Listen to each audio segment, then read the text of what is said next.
Dizem que não existe dor maior do que aquela que nasce dentro do próprio lar.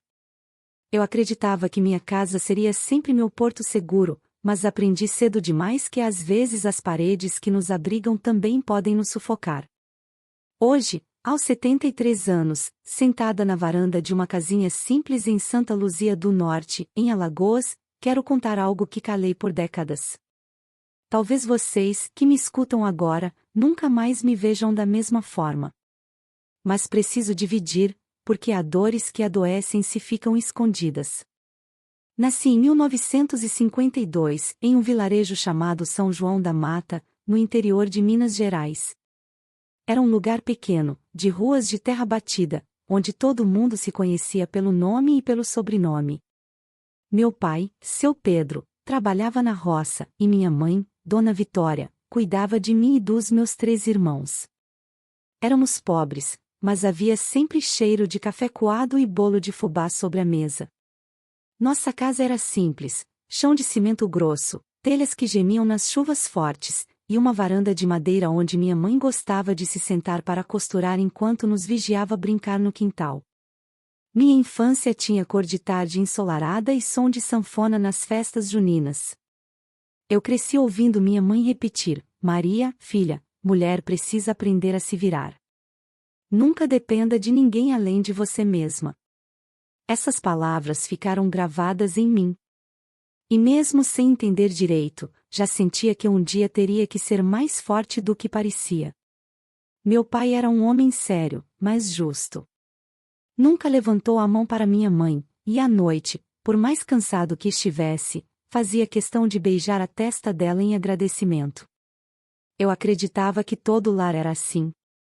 Só descobri mais tarde que nem sempre o respeito sobrevive dentro de 4 paredes. Aos 14 anos, depois de uma seca que acabou com nossa pequena plantação, meus pais decidiram tentar a vida em São Paulo. Lembro do ônibus lotado, do cheiro de suor e poeira, e do medo estampado nos olhos da minha mãe, mesmo enquanto tentava sorrir para nos dar coragem. Chegamos em Santo André, no ABC Paulista, e fomos morar numa casinha apertada dividida com outra família. Meus pais começaram a trabalhar de sol a sol, ele numa fábrica de autopeças, ela como doméstica em uma casa grande na Vila Assunção. Eu, ainda adolescente, fui estudar numa escola pública perto dali e ajudar numa padaria do bairro para complementar a renda. Foi nessa padaria que conheci Miguel. Ele era entregador, um rapaz de sorriso fácil e mãos calejadas de tanto carregar sacos de farinha. Tinha 20 anos, eu 15. Aos poucos, fui me encantando pelo jeito dele falar da vida, sempre com esperança, mesmo sendo órfão de pai e tendo sido criado apenas pela mãe lavadeira. Ele dizia que um dia teria sua própria oficina e me prometia que nunca deixaria faltar nada para mim. Minha mãe desconfiava, dizia que eu era muito nova. Mas quando Miguel começou a frequentar nossa casa nos domingos, ajudando meu pai a consertar coisas e trazendo flores simples para minha mãe, ela acabou cedendo. Com 17 anos me casei, numa cerimônia modesta na igrejinha do bairro. Não tive vestido de renda fina, mas tive lágrimas nos olhos e a bênção dos meus pais. Nosso primeiro lar foi um barraco de madeira na periferia de Santo André. O banheiro era coletivo, compartilhado com mais 3 famílias. Miguel trabalhava longas horas numa oficina mecânica, e eu fazia pequenos consertos de roupa para as vizinhas.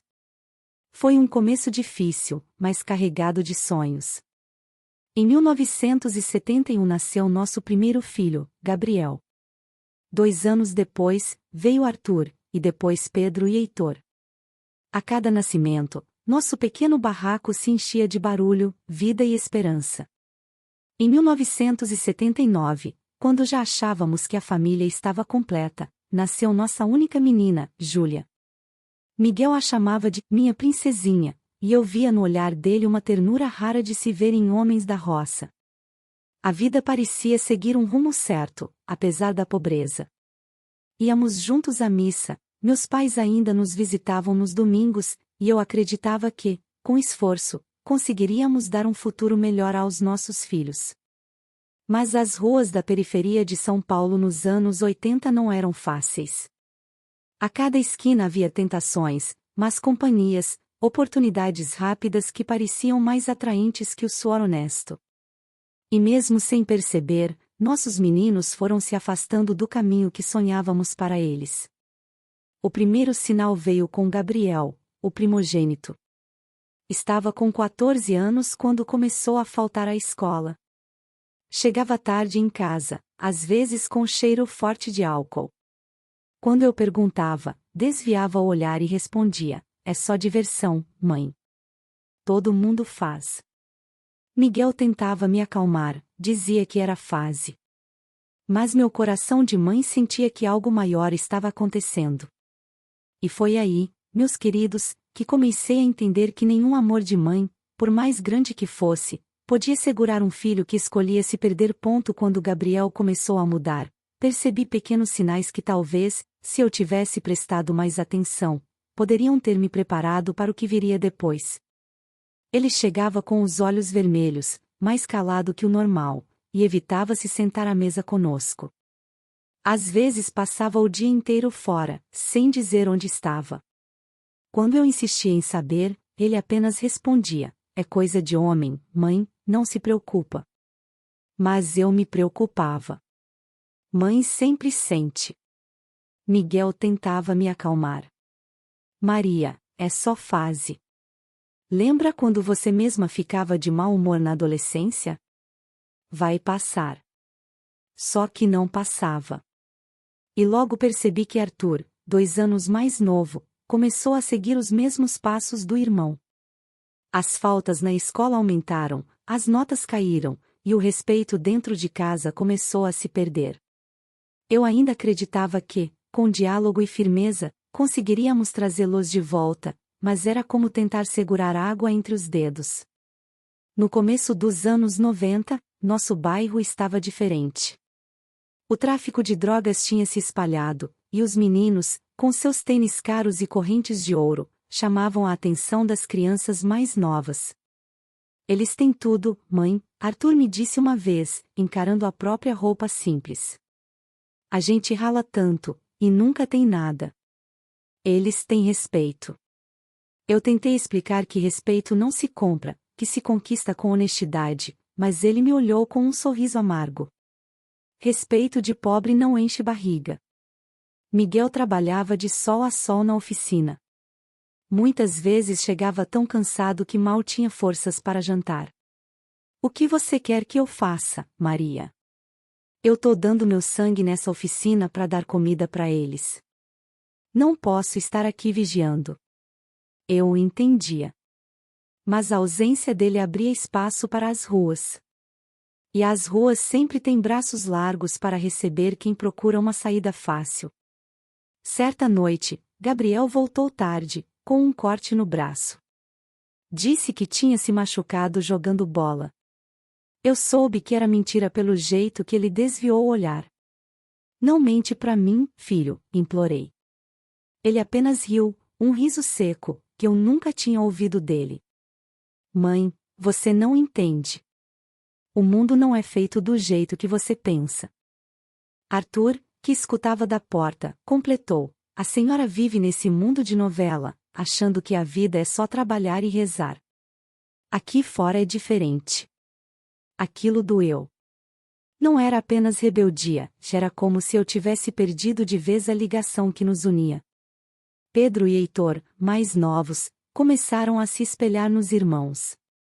Passavam mais tempo na rua, voltavam com gírias que eu não conhecia, riam de coisas que não queriam me contar. Júlia, nossa caçula, percebia tudo em silêncio. Às vezes eu a encontrava chorando escondida no quarto, apertando um caderno contra o peito. "É por causa dos meninos, mãe", ela sussurrava. "Eles falam palavrão, brigam, e eu tenho medo." Eu a abraçava forte, prometendo que nada de mal aconteceria. Mas no fundo, meu coração sabia que eu estava prometendo algo que talvez não pudesse cumprir.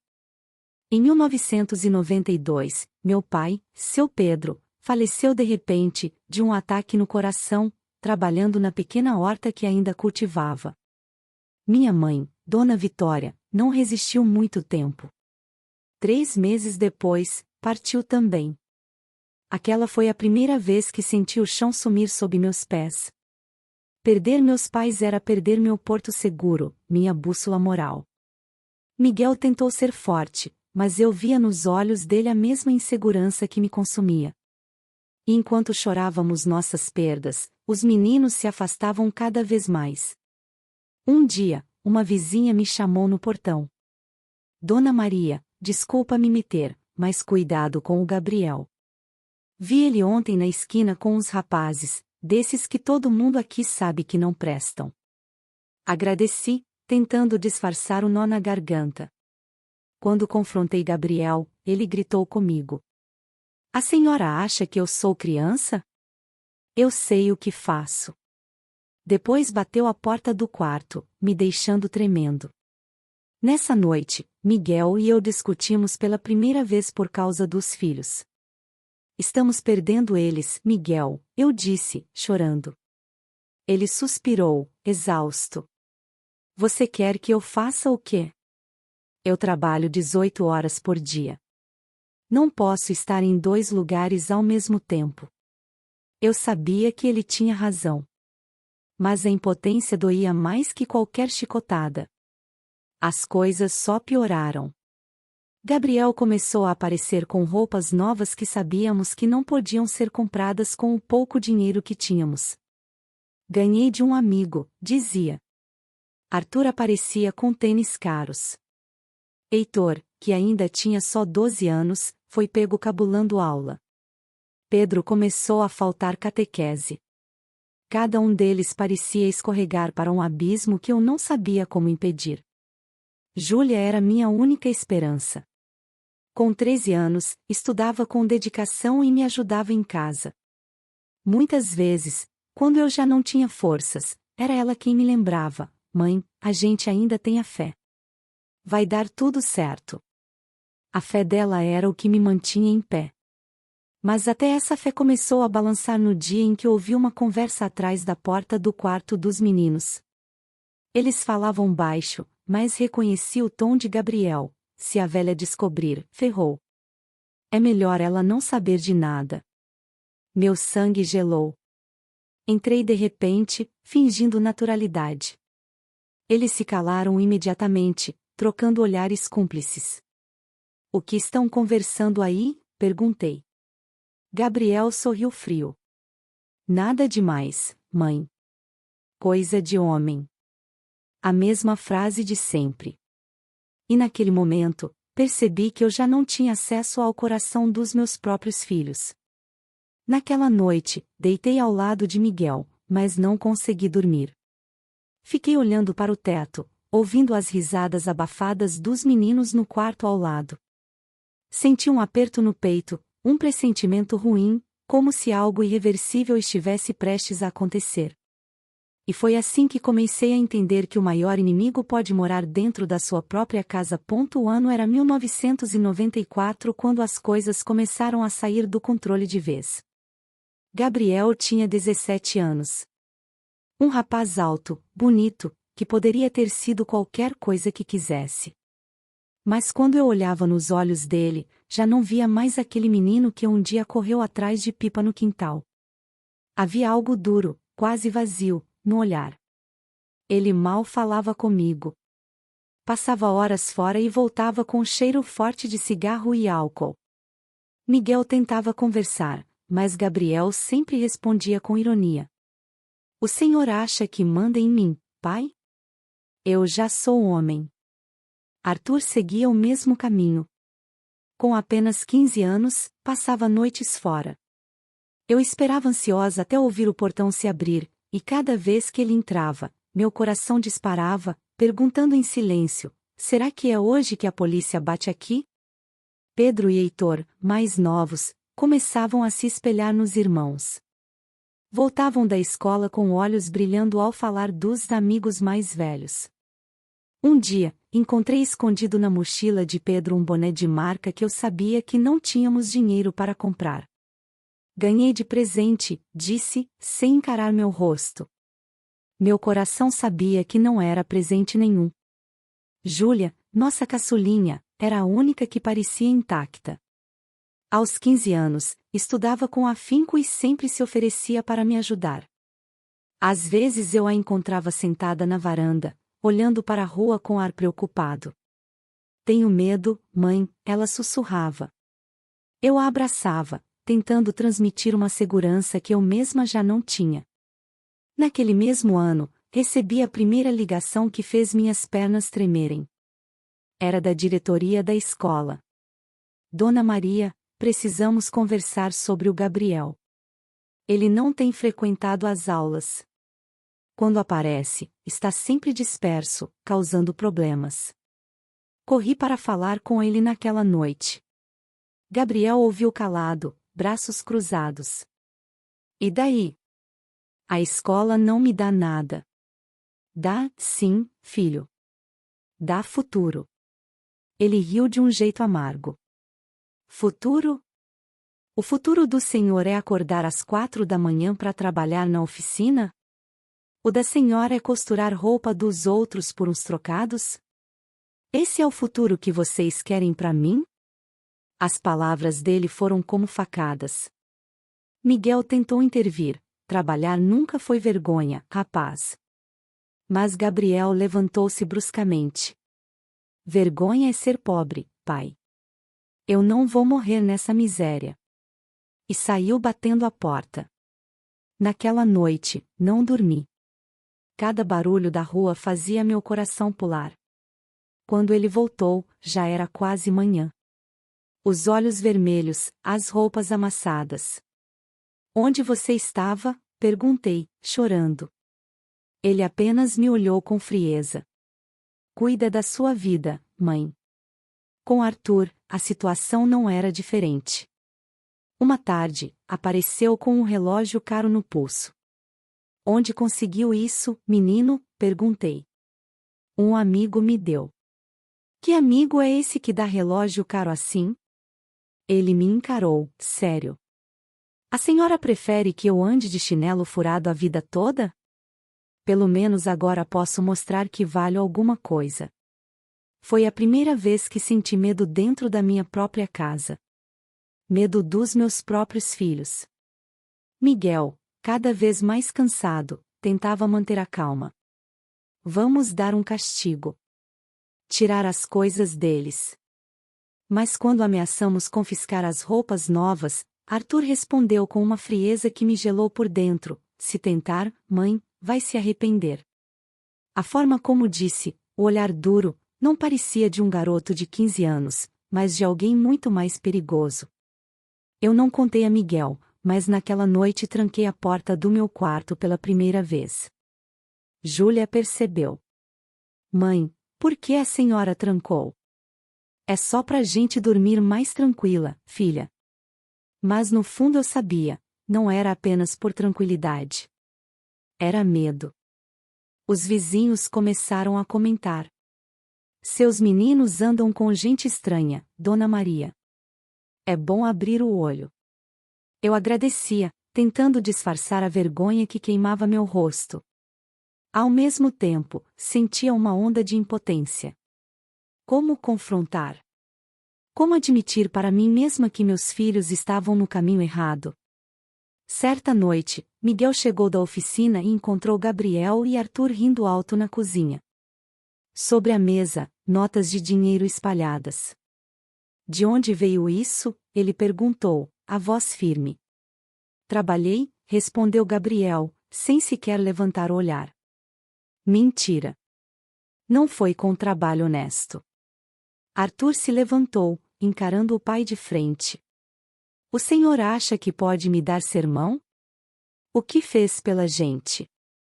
Vive quebrando as costas na oficina e a gente continua aqui, nessa casa caindo aos pedaços.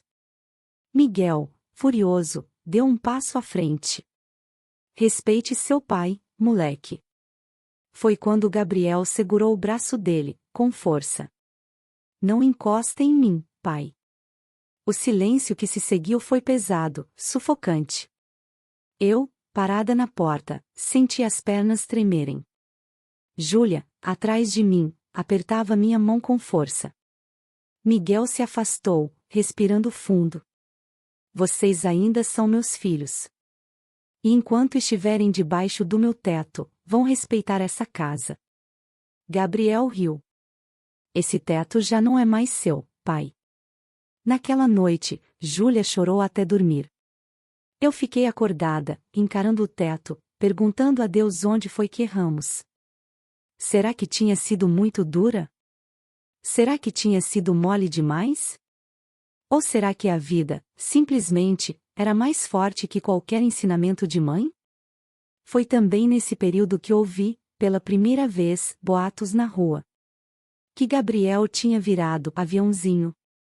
Que Arthur já estava metido em pequenos furtos. Quando perguntei diretamente a eles, negaram. Mas o brilho diferente nos olhos, o dinheiro que aparecia sem explicação, os objetos caros, tudo gritava a verdade que eu não queria admitir.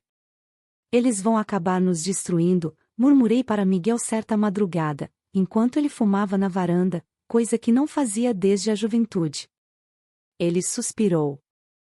Não fala assim, Maria.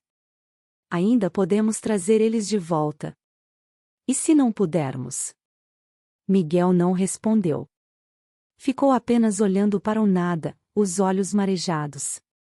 E foi nessa época que Júlia começou a dormir no meu quarto. Tenho medo, mãe. Quando eles chegam, fazem barulho, falam coisas feias, às vezes parecem outros. Eu a abraçava, tentando esconder o próprio pavor. Mas no fundo, já sabia, algo irreversível estava se aproximando. Era uma sexta-feira quente de 1996 quando percebi, sem mais espaço para negar, que meus meninos já não eram mais os filhos que criei. Gabriel tinha 19 anos, Arthur 17, Pedro 14 e Heitor 12. Júlia, nossa caçula, estava com 11. Eu ainda acreditava que podia proteger pelo menos ela daquele ambiente pesado, mas naquela noite percebi que até isso estava escapando por entre meus dedos. Miguel tinha saído para o turno da noite na oficina. Ficamos só eu e Júlia em casa. Era por volta das 9 quando ouvi o portão bater forte. Reconheci os passos pesados, a risada arrastada. Gabriel entrou primeiro, seguido de Arthur e Pedro. Heitor vinha logo atrás, tentando imitar o jeito dos mais velhos. O cheiro de bebida e fumaça invadiu a sala. Júlia, que estava no sofá fazendo tarefa, encolheu-se ao ver os irmãos. Eu lhe fiz um sinal com os olhos, e ela subiu rápido para o quarto. Boa noite, mãe, disse Gabriel, mas seu tom carregava ironia. Olhou ao redor, jogou a chave em cima da mesa e largou-se na cadeira. Arthur puxou uma garrafa da mochila. Quer um gole? Perguntou, rindo. Balancei a cabeça. Vocês não deviam estar bebendo. São menores. Arthur riu mais alto. Menores? Olha para mim, mãe. Acha que ainda sou criança? Pedro completou, aqui ninguém é mais menino. A senhora precisa entender isso. Meu coração batia forte. Eu tentava manter a calma, mas a sensação era de que estava cercada dentro da minha própria casa. Onde vocês estavam? Perguntei. Gabriel respondeu sem me olhar, com os amigos. Assunto de homem. A senhora não precisa saber. Respirei fundo. Preciso, sim. Eu sou mãe de vocês. Foi quando Arthur bateu a mão na mesa com força. Mãe, para de fingir que mandem alguma coisa. A senhora só atrapalha. O olhar dele, frio, me atravessou como uma lâmina. Pela primeira vez, senti medo real. Eles ficaram conversando entre si, rindo alto, contando coisas em sussurros que paravam quando eu chegava perto. Heitor, tentando parecer adulto, imitava os gestos dos irmãos, repetindo gírias que me davam calafrios. Eu percebia que Gabriel e Arthur estavam cada vez mais dominadores, e os mais novos, como sombras, seguiam o mesmo rumo. Depois de um tempo, Gabriel se levantou e olhou para mim. Mãe, a senhora confia em nós? A pergunta me pegou de surpresa. Claro que confio. Ele sorriu de lado. Então para de se meter. A gente sabe o que tá fazendo. As palavras, ditas com aquele sorriso, soaram como ameaça. Balancei a cabeça, tentando disfarçar o medo. Vocês são meus filhos. Eu só quero proteger vocês. Proteção? Arthur riu. A senhora não tem nem como se proteger sozinha. Nesse momento, Pedro deu uma risada curta, e Heitor, olhando para mim, murmurou algo que não entendi. Gabriel então se aproximou. Tão perto que senti o cheiro forte de álcool e cigarro. A senhora acha que a gente vai ser igual ao pai? Morrendo de trabalhar para não ter nada? A gente não nasceu para ser ninguém. Vocês nasceram para serem homens de bem, respondi, com a voz trêmula. Ele inclinou a cabeça, quase debochado. Homem de bem não dura muito aqui, mãe. Senti um frio na espinha.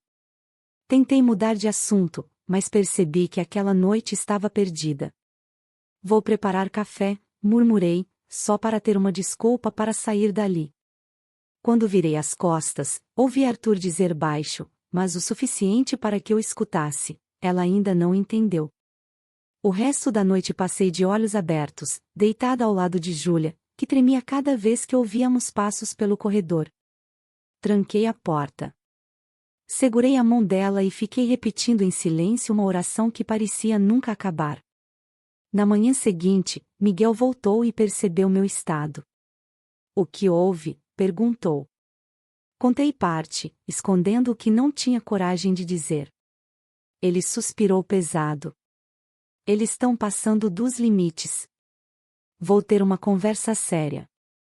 Mas a conversa nunca aconteceu do jeito que Miguel planejou. Quando tentou impor regras, horário para chegar, obrigação de voltar à escola, Gabriel riu na cara dele. O senhor não manda mais em nada aqui. Arthur completou, e se insistir, vai se arrepender. Miguel fechou os punhos, mas se conteve. Depois, me disse em voz baixa: sinto que eles estão armando alguma coisa. Não sei o que, mas não é bom.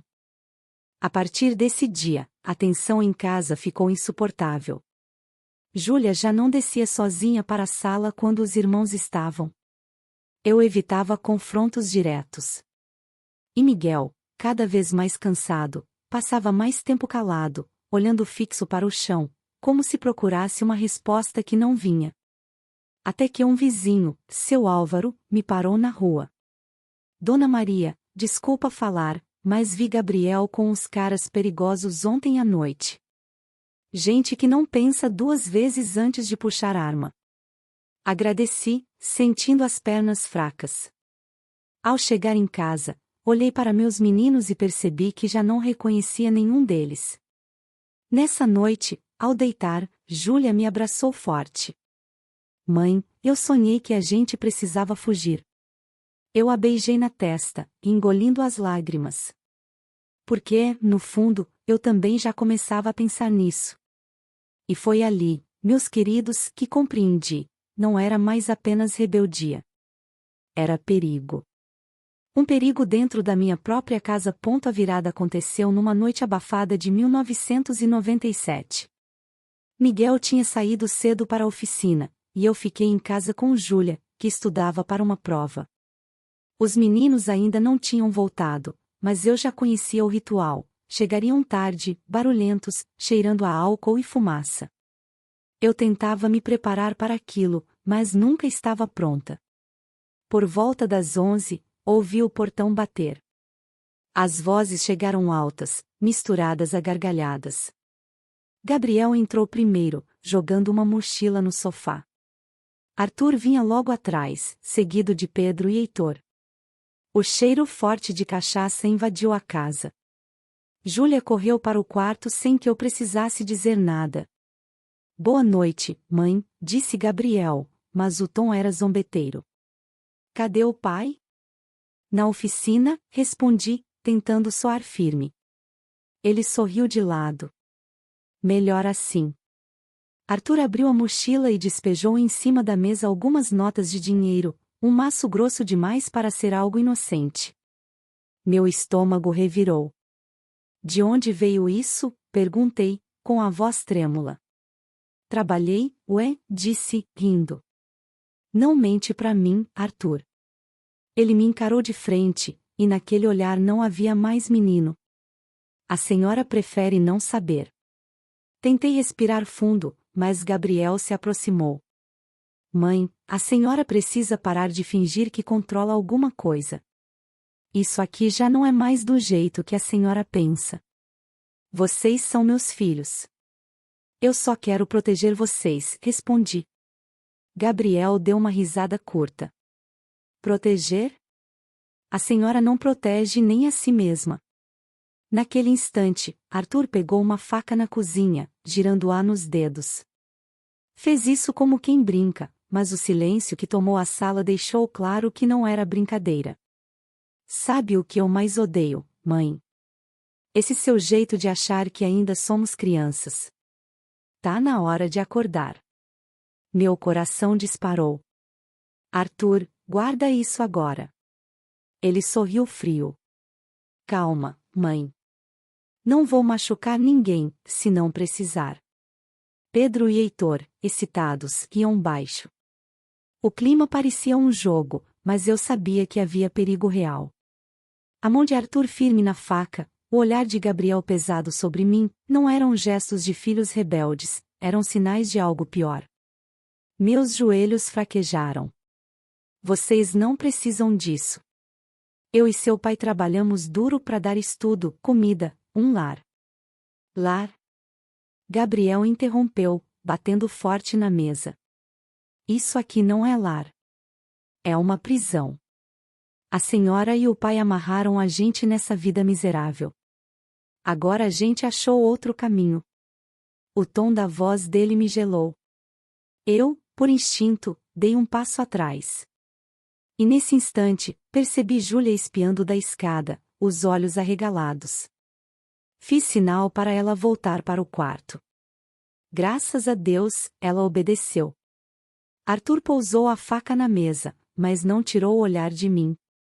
Sabe de uma coisa, mãe? Se continuar se metendo, a senhora vai acabar se machucando sem querer. Foi a primeira vez que as palavras dele soaram como ameaça direta. Eu não respondi. Recolhi os pratos sujos da mesa, minhas mãos tremendo tanto que quase deixei cair. Gabriel riu. É isso aí. Finge que não ouviu.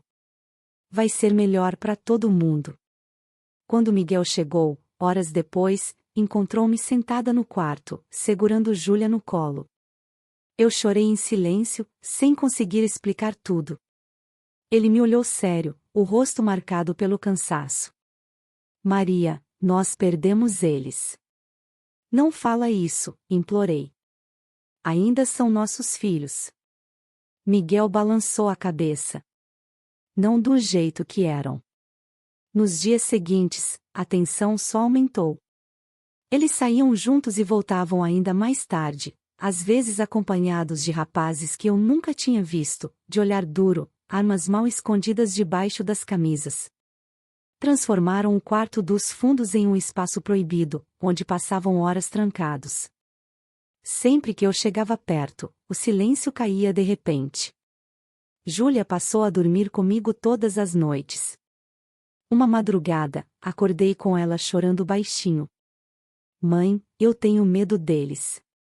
Parece que já não são meus irmãos.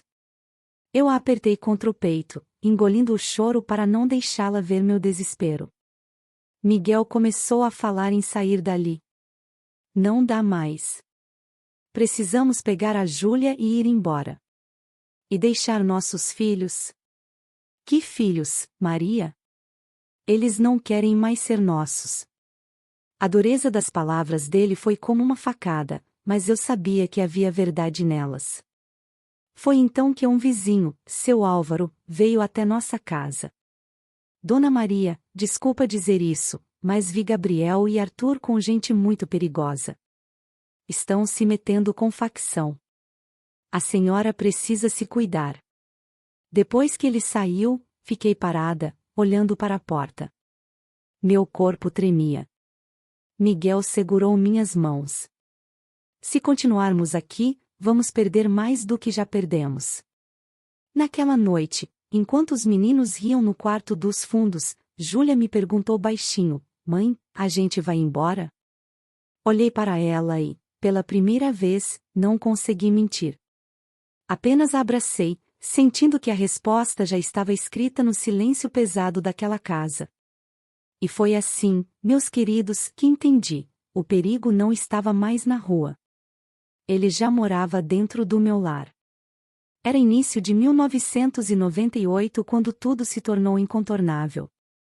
Já não era apenas o medo constante, os sussurros atrás das portas ou as ameaças veladas. Foi naquela época que o perigo bateu de frente, e percebi que, se não saíssemos, poderíamos não sobreviver. Numa noite abafada de fevereiro, Miguel ainda estava na oficina. Eu estava na cozinha, preparando arroz, quando ouvi passos pesados no quintal. O portão bateu forte, em seguida, a voz de Gabriel, alta, arrastando as palavras. Abre aí, mãe.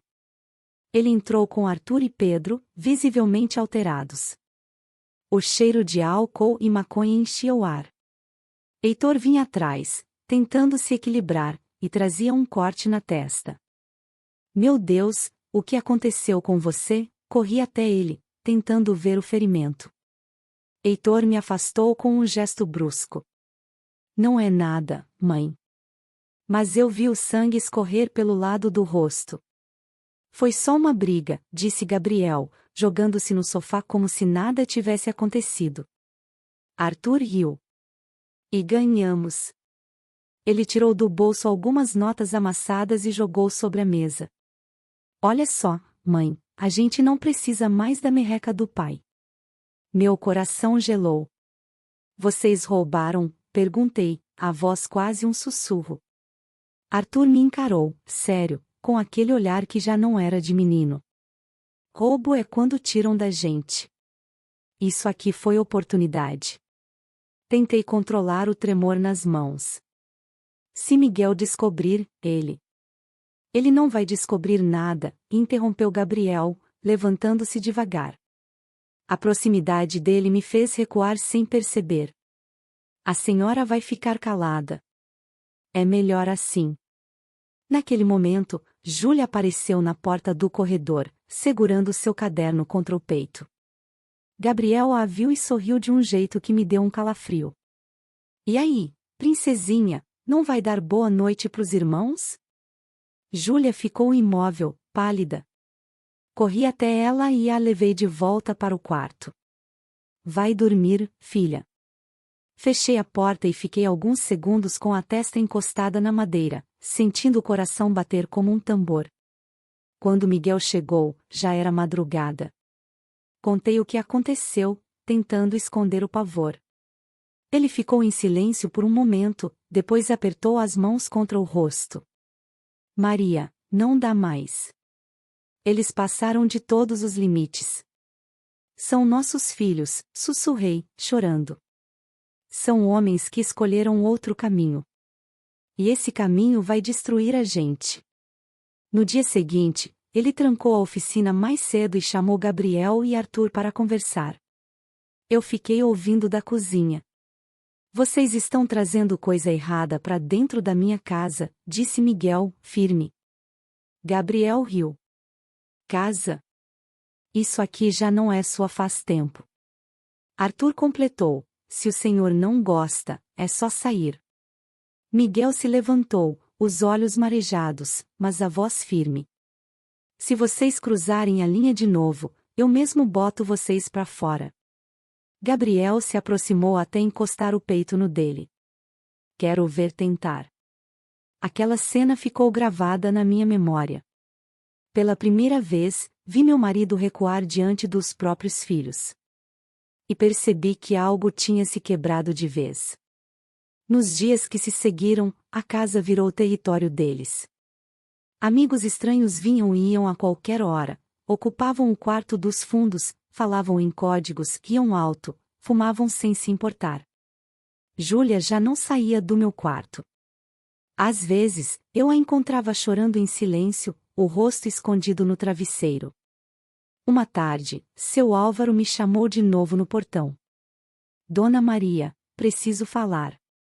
Seus filhos estão metidos até o pescoço com a facção que domina esse pedaço. O pessoal anda dizendo que vão usar sua casa para guardar coisa. Se isso acontecer, a senhora não vai conseguir mais sair. Voltei para dentro com as pernas tremendo. Contei para Miguel. Ele ficou em silêncio por um tempo, depois disse: não podemos esperar mais. Vamos sair daqui. E eles? Perguntei, com a voz quase sem som. Ele me olhou com uma dureza que me fez estremecer. Não podemos mais salvar eles. Mas podemos salvar a Júlia. E salvar você. Naquela noite, depois que os meninos saíram de novo, Miguel começou a arrumar algumas malas escondido. Júlia me ajudava em silêncio, os olhos cheios de lágrimas. Mãe, eles vão ficar com raiva da gente. Abracei-a forte. Vão. Mas não temos escolha, filha. Só que antes que pudéssemos ir, a tragédia bateu à nossa porta. 2 dias depois, por volta da meia-noite, acordei com um barulho na sala. Levantei devagar e vi, pela fresta da porta, Gabriel e Arthur discutindo com 2 homens que nunca tinha visto. A voz de um deles era fria: vocês estão devendo. Sem desculpa. Ou pagam, ou vão pagar de outro jeito. Meu coração quase parou. Entendi, naquele instante, que a vida da minha família estava por um fio. Voltei pro quarto em silêncio, segurei Júlia e sussurrei: fica quietinha, não faz barulho. Miguel acordou e, ao ver meu rosto, entendeu sem que eu precisasse falar. Ficamos imóveis, ouvindo as vozes, até que, depois de meia hora de tensão, os homens foram embora. Na manhã seguinte, Miguel me disse com uma firmeza que eu nunca tinha visto: hoje à noite, a gente vai embora. Sem olhar para trás. E eu soube que ele estava certo. Se ficássemos, não veríamos o amanhecer. Aquela terça-feira parecia igual a tantas outras, mas eu sabia, não passaríamos outra noite ali. Miguel passou o dia estranho, calado, evitando encarar os meninos. Júlia também percebia. Mãe, o pai tá diferente, sussurrou no meu ouvido enquanto me ajudava a dobrar algumas roupas. Apenas balancei a cabeça. Não havia mais como esconder. Quando anoiteceu, a casa estava pesada. Gabriel saiu cedo com Arthur e Pedro, dizendo que voltariam tarde. Heitor ficou, jogado no sofá, ouvindo música alta no rádio velho. Miguel me chamou discretamente no quarto. As malas estão prontas. Quando eles saírem de novo, a gente vai. Um amigo meu da oficina vai esperar 2 ruas abaixo, com o carro. Meu coração batia acelerado. E se eles descobrirem? Miguel me olhou sério. Não podemos mais pensar nisso, Maria. Se ficarmos, não vamos sobreviver. Eles já não respeitam nada. Júlia merece outra vida. Às 10 da noite, Gabriel voltou, acompanhado de 2 rapazes desconhecidos. A risada deles ecoava pelos corredores, junto com o cheiro de bebida forte. Júlia, assustada, correu para o meu quarto. Miguel fechou a porta devagar. Eu ouvia cada palavra abafada que vinha da sala. Amanhã vamos resolver aquilo. O chefe já deu o recado. Se a gente não entregar, é caixão. Meu corpo gelou. Eles estavam endividados, enredados de vez com a facção. Por volta da meia-noite, Gabriel e Arthur saíram de novo com os homens. Heitor foi atrás, dizendo que voltaria logo. Miguel me olhou fixo. É agora. Segurei a mão de Júlia, que tremia. Pegamos as 2 malas pequenas que já estavam escondidas debaixo da cama. O silêncio da casa parecia mais pesado que o próprio medo. Descemos devagar, tentando não fazer barulho. Mas ao abrir a porta da frente, ela rangeu. Meu coração quase parou. Esperei, prendendo a respiração, achando que Heitor voltaria de repente. Nada. Miguel fez sinal para irmos rápido. Andamos pelas ruas escuras da comunidade, cada passo ecoando no silêncio. Júlia apertava minha mão com tanta força que quase doía. Ao longe, eu ouvia vozes e música alta, mas parecia que tudo se calava à medida que caminhávamos. Quando chegamos à esquina combinada, um carro velho estava estacionado. Dentro, o amigo de Miguel, seu Ernesto, nos acenou. Rápido, entrem. Jogamos as malas no banco traseiro e entramos. Eu segurei Júlia no colo, tentando disfarçar o choro. Miguel olhava para trás o tempo todo, como se esperasse ver Gabriel surgindo correndo. Para onde vamos? Perguntei. Atibaia. Uma casinha de um primo do Ernesto. Ninguém vai nos achar lá. O carro arrancou devagar, as luzes apagadas até sair da comunidade. Eu olhava pela janela, vendo as vielas se afastarem. Cada canto me trazia lembranças, os meninos pequenos correndo, Miguel carregando o material da oficina, Júlia brincando de boneca. Tudo ficava para trás. Um pedaço de mim queria gritar, voltar, tentar mais uma vez. Mas outra parte sabia, não havia mais volta. No meio da estrada, Júlia encostou a cabeça no meu ombro. Mãe, eles vão atrás da gente? Respirei fundo, lutando para não chorar. Não, filha. O pai não vai deixar. Miguel, ao volante, não disse nada.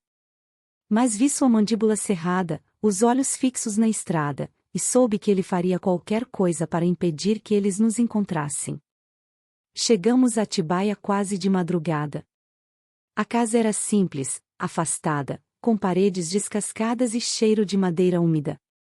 Para mim, parecia um palácio, não havia vozes agressivas, nem passos pesados, nem ameaças veladas. Apenas silêncio. Naquela primeira noite, dormimos juntos no mesmo quarto, ainda vestidos, sem coragem de abrir as malas. Júlia agarrou minha mão até adormecer. Eu fiquei acordada, olhando para o teto, o coração pesado.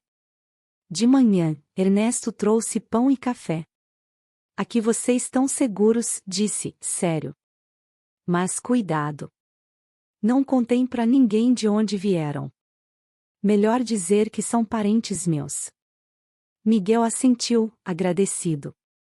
Nos dias seguintes, tentei criar alguma normalidade. Júlia começou a frequentar a escola da região.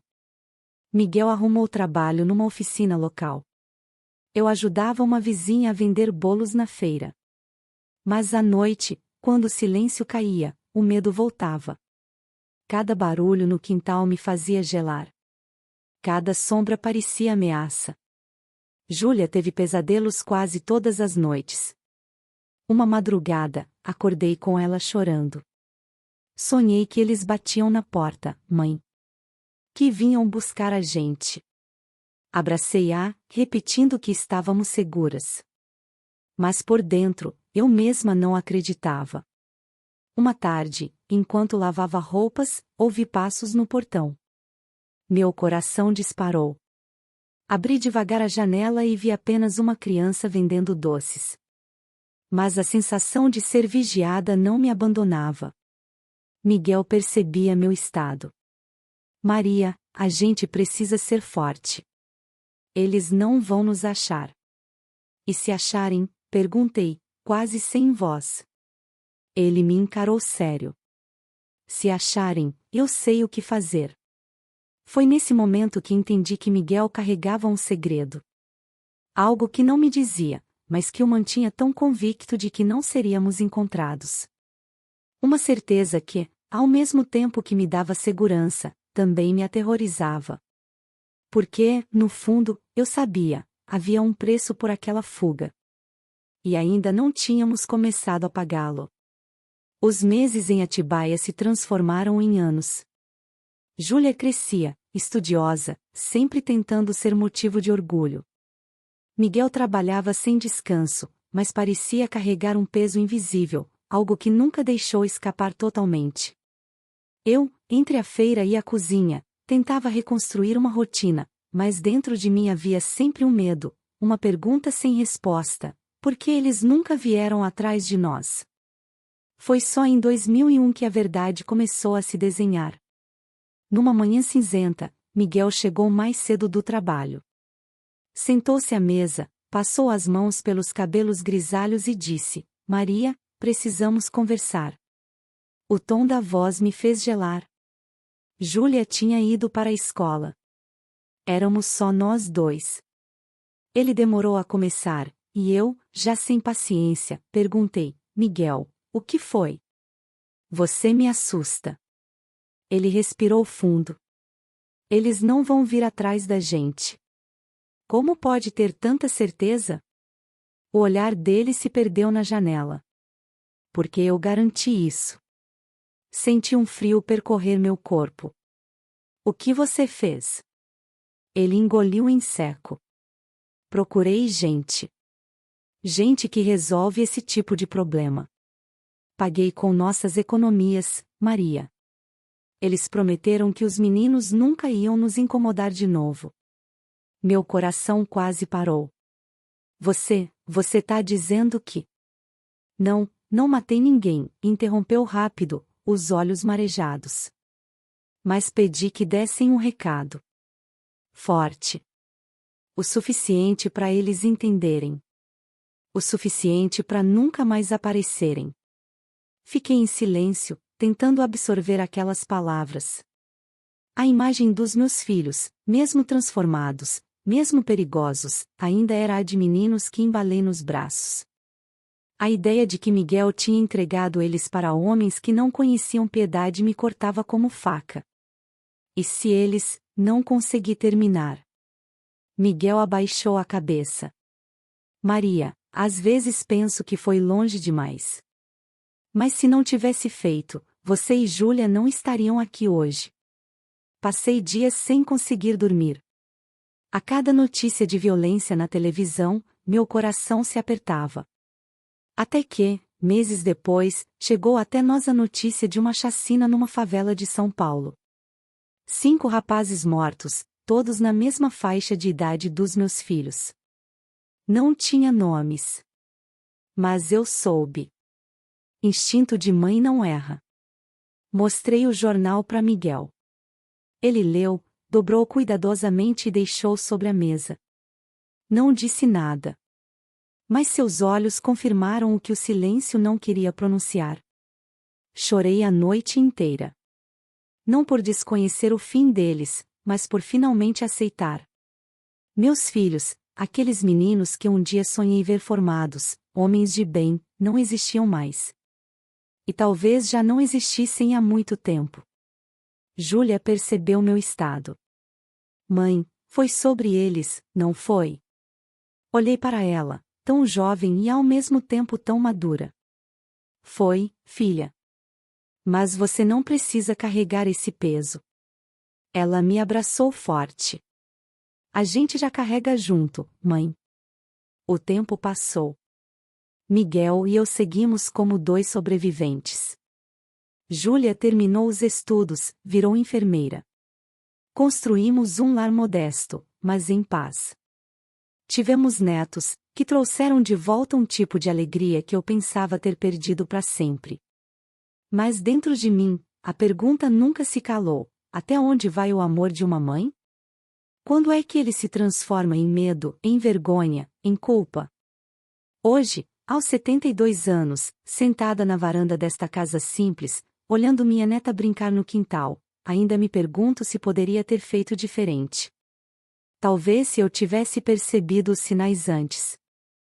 Talvez se tivesse sido mais dura, ou mais paciente. Talvez. Mas o talvez não muda nada. O que aconteceu está gravado no meu corpo e na minha alma. Carrego cicatrizes que ninguém vê, marcas que nem o tempo apagou. Sobrevivi, sim. Mas não saí ilesa. Porque ninguém sai. O que posso dizer a vocês, meus queridos que me ouvem, é que a vida nunca nos dá garantias. A gente cria filhos acreditando que o amor basta. Mas às vezes o amor não salva. E quando o sangue se torna veneno, não existe antídoto. Eu sobrevivi, mas cada sorriso que dou carrega um pouco da dor que nunca vai embora. Ainda assim, continuo. Porque aprendi que sobreviver também é uma forma de resistência. E se estou aqui, contando minha história, é porque quero que vocês nunca esqueçam, não importa o quão escura seja a noite, sempre há a possibilidade de um amanhecer.